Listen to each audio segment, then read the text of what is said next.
Hello and welcome. I am Kaz. Today we're looking at the wage gap.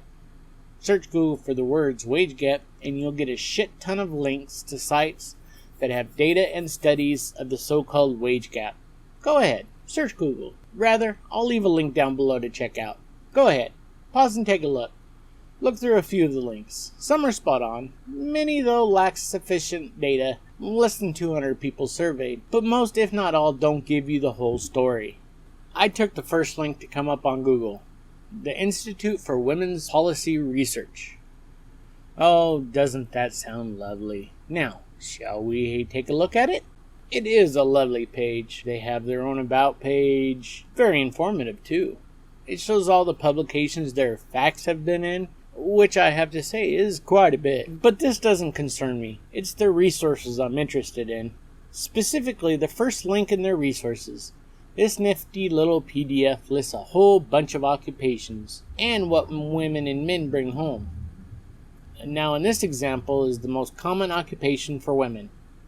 It shows weekly women's median earnings, men's median weekly earnings. But wait, it doesn't show one thing and would show a difference between weekly and base pay. You see, and I've seen it brought up 100 times before, your weekly salary would change all the time between men and women, between a married person, both male or female, and a single person.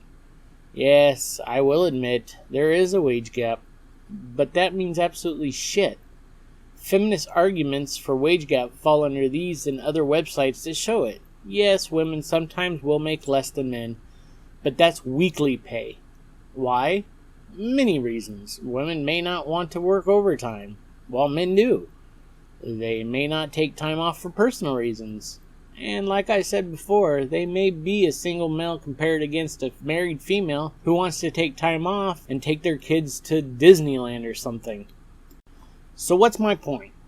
Wage gap is bullshit. There is one, yes, I'll admit that. But wage gap itself is that person's fault. In my example before, I'd like to see what they make hourly. How many hours of regular and overtime each group puts in. So feminists, you can keep spewing the wage gap bullshit all you want. It's funny to listen to sometimes. Or you can prove there's a pay gap. All you have to do is one simple thing. Well, maybe not so simple. I'm sure some will bitch and moan about there's too much criteria, but in order to see the pay gap, there's some things you need to do.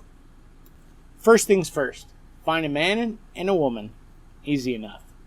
Oh, and they must have the same job. A male nurse and a female burger flipper at McD's doesn't count. They must have the same occupation. Now, they must be in the same department as well. They must have been working at a place for at least the same amount of time, say within 6 months or so. Oh, and we need to know their education too. How long, degrees they may have, and some work experience wouldn't hurt either.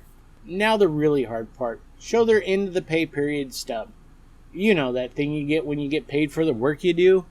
It shows important things like hours worked, what you earn per hour, things like that. You supply people with that information, you'll convince a lot more people of this gap between what men make and what women make. But I doubt anyone will do it.